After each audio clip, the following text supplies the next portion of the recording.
마태복음 3장을 강해 통독을 합니다. 3장은 제목이 예수님의 위임식 이렇게 한번 정해봤습니다. 내용은 예수님께서 사생활 30년을 살다가 마침내 공생애를 시작하시기 위해서 공적으로 대중들 앞에서 위임식을 갖는 것인데, 위임식에는 등장하는 것이 반드시 구약에 있었던 것처럼 기름 부음 받음을 주관하는 자가 있어야 되겠죠. 예수님의 위임식의 주관자는 인간으로서는 세례 요한이고, 또 구약에는 기름 부음이나 성령 충만이 임했는데 신약의 3장에서 예수님의 위임식에는 하나님의 직접적인 음성이 들립니다. 그래서 그 부분을 우리가 잘 살펴보고 드디어 3장에서 위임식을 갖고 4장에서 그 위임식에 따라서 공생을 시작할 때 시험 받으시고 5장에서부터는 예수님께서 정식으로 공생애를 사역을 시작하는 것을 우리가 볼 수 있습니다. 1절입니다. 그때에 세례 요한이 이르러 유다 광야에서 전파하여 말하되 회개하라 천국이 가까이 왔느니라 하였으니, 그때는 이제 언제냐면 AD 한 27년경, 예수님께서 BC 4세기 초나 5세기 12월 중에 태어나셨다고 하면 이제 AD 26년이나 27년 정도 될 겁니다. 드디어 일을 시작하실 때쯤 돼서 유다 광야에서 세례 요한이 나타났지요. 근데 첫 메시지가 회개하라 천국에 가까이 왔느니라 입니다. 우리가 아는 것처럼 예수님도 메시지가 회개하라 천국에 가까이 왔느니라 였습니다. 회개하라는 말은 구약에 많이 나왔습니다. 근데 천국이라는 말이 아주 구체적으로 나온 것은 사실은 예수님이십니다. 구약에 봤을 때는 우리가 희미하게 내세관이 있었고, 구약에서 주로 강조하는 것은 눈에 보이는 가나안 땅에서의 하나님의 나라, 그리고 하나님의 통치, 또 인생들이 하나님께 어떻게 왕권을 들여서 그 통치를 받는가, 이거에 대한 지시와 또 지키지 못하는 안타까움이 계속 기록되어 있었는데, 드디어 예수님께서 오셔가지고 그 하나님의 통치가 일하는 천국이 가까이 왔다. 그걸 이제 세례 요한이 이 선각자 파이오니아가 돼가지고 먼저 외치는 겁니다. 그래서 사실은 예수님께서 오셔가지고 가장 확실하게 된 것 중에 하나가 천국이라는 개념입니다. 그는 선지자 이사야를 통하여 말씀하신 자라 일렀을 때, 그는 세례 요한이죠. 광야에 외치는 자의 소리가 있어 이르되 너희는 주의 길을 준비하라, 그가 오실 길을 곧게 하라 하였느니라. 이게 세례 요한의 사명이죠. 사명이 뭐냐면 예수님 오시는 길을 좀 준비를 하는데 어떻게 하느냐면 길을 곧게 하고, 곧게 하는 것은 지름길을 내라. 옛날처럼 구약의 그 어려운 제사, 의식 이런 거보다는 이제는 회개하라고 직선적인 회개의 선포를 하고, 그 다음에 정결의식이나 죄사함 의식도 이제 물세례로 바뀌었죠. 그래서 아주 쉽게 지름길을 내는 겁니다. 이사야서 40장에 이런 얘기가 나오죠. 이사야서 39장까지는 암울한 심판의 얘기가 나오다가 이사야 40장부터는 소망의 신약 메시지가 시작되는데, 바로 시작하면서 나오는 것이 우리 마태복음에 나오고 신약 시대에 문을 여는 세례 요한의 사명이 바로 이사야서 40장에부터 나오는 거죠.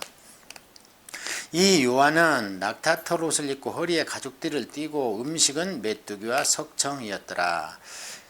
아까 우리가 유대 광야에서 유쳤다고 그랬는데, 그게 지금 우리 사해 사본이 발견된 사해 근방의 광야입니다. 거기에서 살던 사람들이 누구냐면 에세네 바다, 그렇게 얘기를 하는데, 이들은 주로 아주 검소했습니다.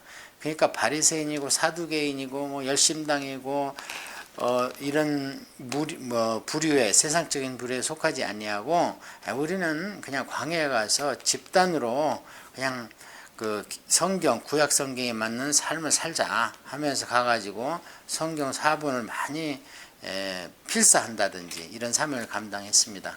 그들 덕에 이제 사회사본이 보관됐다가 우리가 그것을 발견해서 참 놀라운 하나님의 말씀의 보존의 섭리를 느낄 수가 있었죠. 이때에 예루살렘과 온 유대와 요단강 사방에서 다 그에게 나와 자기들의 죄를 자복하고 요단강에서 그에게 세례를 받더니, 요한이 많은 바리새인들과 사두개인들이 세례 베푸는 대로 오는 것을 보고 이르되 독사의 자식들아 누가 너희를 가르쳐 임박한 진노를 피하라 하더냐. 그러므로 회개에 합당한 열매를 맺고 속으로 아브라함이 우리 조상이라고 생각하지 말라. 내가 너희에게 이르노니 하나님이 능히 이 돌들로도 아브라함의 자손이 되게 하시느니라. 자, 여기까지 이제 읽고 잠시 보면은요. 요한이 세례를 베푸는 걸 보면은요. 요한은 구약 시대에 속하는 사람이죠.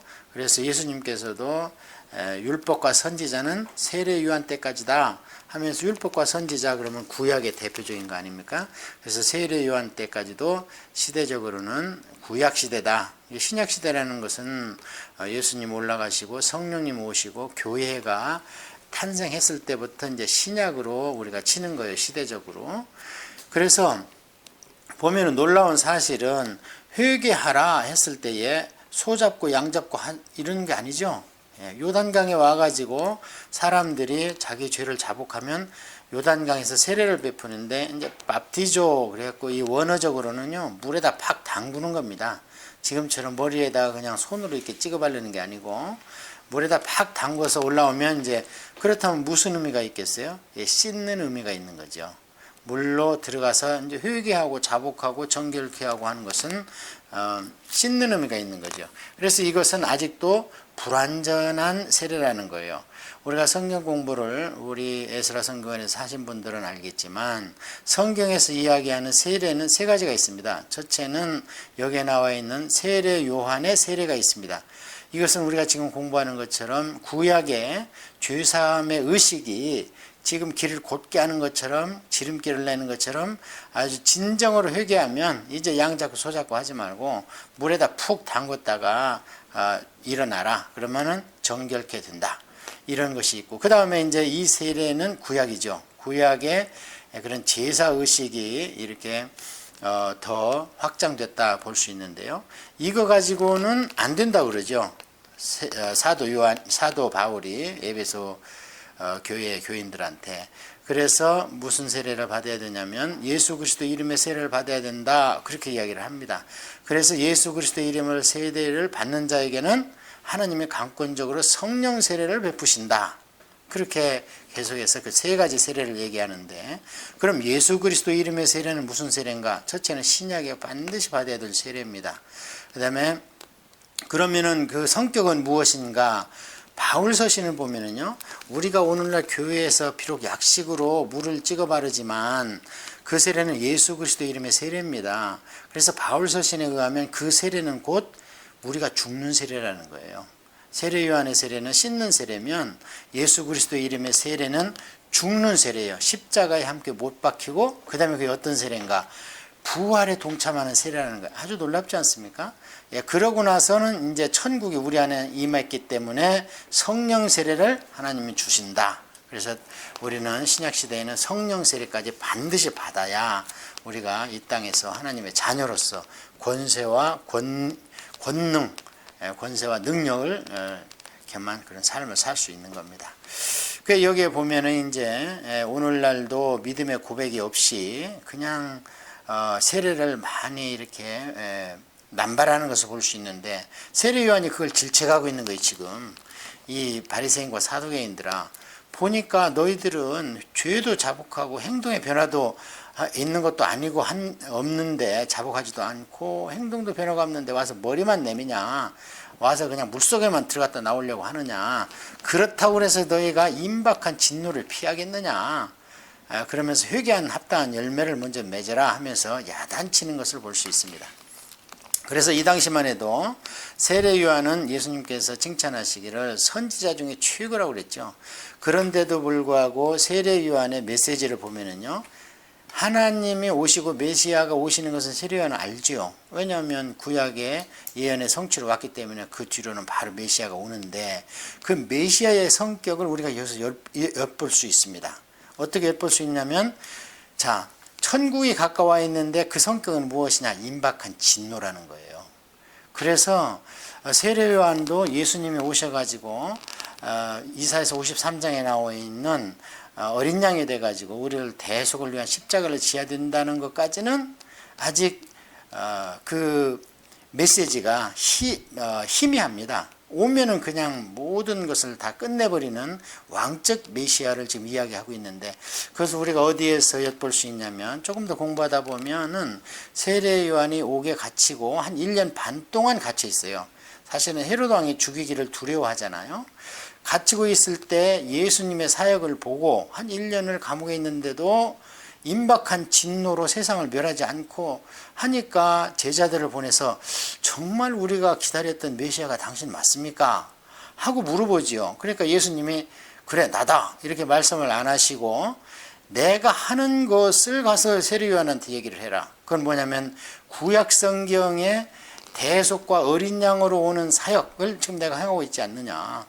내가 핍박받아가면서 말이야 일을 하고 있지 않느냐 하면서 그렇게 이야기를 했는데, 그 세례요한의 제자들이 돌아간 뒤에 예수님이 뭐라고 그러냐면 세례요한이 바로 엘리야다. 그러므로 내가 메시아다. 이것은 자기 제자들한테는 이야기를 하는 것을 볼 수 있어요. 그래서 세례요한까지도 아직 메시아가 그냥 왕적, 정치적, 종교적, 이스라엘 민족적 이런 메시아를 기다리고 있는 것을 볼 수 있고요. 세례요한은 결국에 이 땅에서 예수님의 십자가와 부활을 못 보고 먼저 천국으로 가셨잖아요. 그런 것들이 아무리 위대한 하나님의 종이라 하더라도 하나님의 계시의 그런 단계에까지밖에 이르지 못한다. 그런 것을 우리가 알 수 있습니다. 자, 거기에 또 나옵니다. 10절에 이미 도끼가 나무 뿌리에 놓였으니 좋은 열매를 맺지 아니하는 나무마다 찍혀 불에 던져지리라. 나는 너희로 회개하게 하기 위하여 물로 세례를 베풀거니와 내 뒤에 오시는 이는 나보다 능력이 많으시니 나는 그의 신을 들기에도 감당하지 못하겠노라. 그는 성령과 불로 너희에게 세례를 베푸실 것이요 손에 키를 들고 자기의 타작마당을 정하게 하사 알곡은 곶간에 들이고 쭉정이는 꺼지지 않는 불에 태우시리라. 그래서 임박한 진노의 메시아 출현이 일어나면 어떻게 되느냐, 이제 내가 왔기 때문에 곧 메시아가 오는데 그가 곧 이제 올 것이다. 그래서 이미 심판의 도끼가 뿌리에 놓였다. 그래서 이미 좋은 열매 맺지 않는 나무는 찍어서 불에 던지는 시기가 바로 코앞에 왔다. 그런데 아직까지 안 왔잖아요. 이로부터 2000년이 지난 오늘날까지도. 그래서 제가 말씀드리는 게 그 메시아의 두 가지 사역, 하나는 대속의 사역, 하나는 심판주로서의 사역 가운데에서 오직 왕적 심판주의 사역, 요한계시록에 나와 있는 19장 20장에 나와 있는 그런 천년왕국의 사역인 줄을 알고 있었던 거예요. 세례 요한도. 그렇게 하는데 이제 오시면 어떻게 되냐, 성령과 불로 너희에게 세례를 베푸신다. 이건 이제 요엘서니 뭐 이런 데 많이 나오잖아요. 그런데 여기에 보면 성령과 불로 세례를 베푸시는데 그 성격이 무엇이냐면 결국에는 심판입니다. 손에 키를 들고 타작마당을 정하게 하사 알곡은 곶간에 들이고 쭉정이는 꺼지지 않는 불에 태우신다. 이게 심판이죠. 이게 이제 요한계시록 14장에 나와 있는 낫을 들어 거두소서 하니까 한쪽에서는 휴거가 일어났고, 낫을 들어 치소서 하니까 지상에 남아있던 사람들을 낫으로 치어가지고 포도주틀에 밟는다 하는 그것을 연상케 하는 거 아닙니까 여기? 그래서 성령과 불로 이렇게 심판으로 오시는 그런 메시아를 선포를 하면서 아주 임박하게 빨리 너희들 회개해야 된다 이렇게 하면서 메시지를 선포하는 걸 보는데요. 여기까지의 구속사적 객관으로 보면 세례 요한이 있어야 이제 예수님께서 세례를 받으실 때 그 이제 집례자가 되는 거지요. 그래서 세례 요한이 구약 예언의 성취자로 오셨다. 그러므로 그가 인정하는 자는 곧 메시아다 하는 것을 이 마태복음의 첫 번째 독자인 유대인들을 향해서 지금 선포하는 겁니다. 자, 이제 예수님께서 대관식 내지는 위임식을 받으시는데요. 이때에 예수님께서 갈릴리로부터 요단강에 이르러 요한에게 세례를 받으려 하시니 요한이 말려 이르되 내가 당신에게 세례를 받아야 할 터인데 당신이 내게로 오시나이까. 왜냐하면 이제 요한과 예수님은요 사실은 친척간입니다. 그래서 원어로 보면 예수님의 어머니하고 그 다음에 세례 요한의 그 어머니 엘리사벳하고는요 친척 이런 단어를 쓴 걸 봤을 때 이는 서로 알았죠. 그러고 서로 이제 그 뱃속에 있을 때 예수님이 마리아의 잉태된 몸으로 가니까 세례 요한이 그 엘리사벳의 뱃속에서 성령이 충만하게 막 뛰고 이런 사건들이 있었잖아요. 그러니까 이제 나이가 30쯤 됐으니까 두 분이 다 그런 것을 알면서 서로 이야기를 들으면서 여기까지 왔을 겁니다. 30년을. 그래서 이제 예수님이 오니까 알아보고, 당신은 우리와 같은 사람이 아니라 성령으로 잉태됐기 때문에 죄가 없잖아요 하면서 대번에 이제 참 세상 사람이 이해할 수 없는 말을 하죠. 이 말을 주위에서 누가 들었다면 이 말을 금방 이해를 했겠습니까? 이해를 못하죠. 마리아나 이해했을 거고, 그 다음에 요셉이 살아계신다면 요셉까지는 아마 간접적으로 이해를 했을 겁니다. 마리아는 뭐 직접적으로 당신이 당한 일이니까 이해를 했을 거고, 그런데 세례 요한은 믿음으로 바로 예수님의 그런 죄 없으심을 선포하지 않습니까? 그래서 이 세례는 지금 죄인들을 향해서 베푸는 건데 어떻게 당신이 오십니까? 오히려 당신 앞에 있으면 내가 죄인이니까 나를 한 번 더 세례를 주세요. 이렇게 말씀을 하시는데 예수님의 대답은 그렇지 않죠. 예수님께서 대답하여 이르시되 이제 허락하라. 우리가 이와 같이 하여 모든 의를 이루는 것이 합당하니라 하시니 이에 요한이 허락하시는지라. 그래서 여기에 보면은 이제 무슨 그 구원파 그 짝에서는 예수님한테 손을 얹어 가지고 요한이 뭐 세례를 베풀었기 때문에 사실은 인간의 죄를 예수님한테 전가시킨 거다 이런 해석을 하는데, 여기 보면 안수했다는 얘기 없습니다. 그리고 이 당시 세례는요 침례기 때문에 그냥 물속에 담궜다 일어나는 거예요. 그러니까 그런 것은 자기 교리에 맞게 성경을 너무 터무니없이 발췌하는 거라, 그런 성경을 공부하지 않으면요 그런 데 넘어갑니다 다. 그래서 이제 이렇게 하니까, 이렇게 한 이유는 무엇인가? 예수님이 이 땅에 오신 목적은 두 가지라고 생각을 합니다. 첫째는 누가 뭐래도 십자가지로 오셨습니다. 죄 없이 돌아가심으로 죄인을 대신해 주러 오셨고, 두 번째는 하나님의 뜻대로 사는 사람의 본을 보여주신 거예요. 3년 반 동안. 왜냐하면 구약에 하나님 뜻과 말씀대로 살 수 없다고 1000년 동안 그들이 외치고 배역했거든요. 그러니까 왜 살 수 없냐, 이렇게 살면 되는 것이다 하면서 죄 없는 몸으로도 이 땅을 살 수 있다는 것을 보여주시는 그런 본, 또 나아가서 신약시대는 성도라면 반드시 이렇게 사는 것을 살 수도 있다 하는 최고의 그런 신앙의 정상을 보여주지 않았는가, 이렇게 생각을 합니다. 두 가지입니다.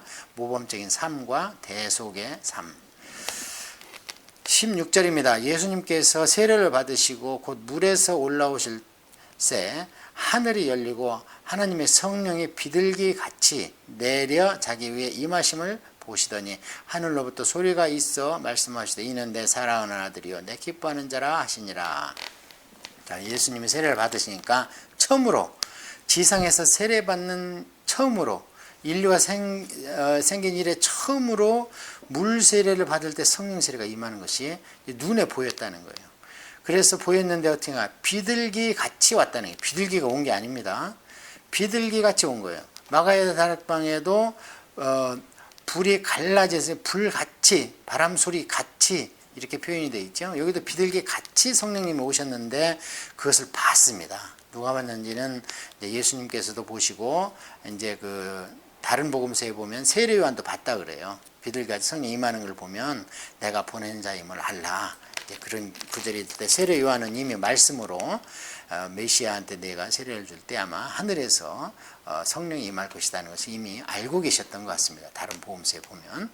그런데 이렇게 했을 때에 하나님께서 뭐라 그러냐면요, 내 사랑하는 아들이요 내 기뻐하는 자라 하시니라 하고 음성이 들렸습니다. 이게 이제 시편 2장 시편 2편, 그러니까 2장이죠. 2장에 나와 있는 다윗이 읊은 시에 그런 게 나와요. 하나님께서 다윗한테 그런 거예요. 너는 내 사랑을 내 기뻐하는 자다. 이렇게 얘기를 했는데, 그렇다면 오늘날 우리가 성령 세례를 받을 때 이 음성이 우리는 못 들었지만 사실은 우리한테도 하나님 하시는 겁니다. 정말 우리가 예수 그리스도를 지적으로 지성으로 말씀으로 인정해서 거듭나고 그래서 물 세례를 받았다면 성령님 세례가 우리한테 임할 것이고, 성령 세례가 임했다면 이 말씀이 우리한테 임합니다. 왜냐하면 다윗한테도 임했고 또 예수님한테도 이 말씀이 임했고 또 진실로 하나님이 우리가 그러잖아요. 우리가 네가 내 아들이고 그 다음에 우리는 양자의 영을 받았다 하기 때문에 이 말씀은 우리한테 이미 임했을 겁니다. 우리가 그것을 말씀으로 믿음으로 말씀에 있다는 것을 인식하지 못했다든지 이거는 절대 귀로 들리지 않습니다. 이런 음성은 내적 음성으로 들리는 거죠. 우리한테는.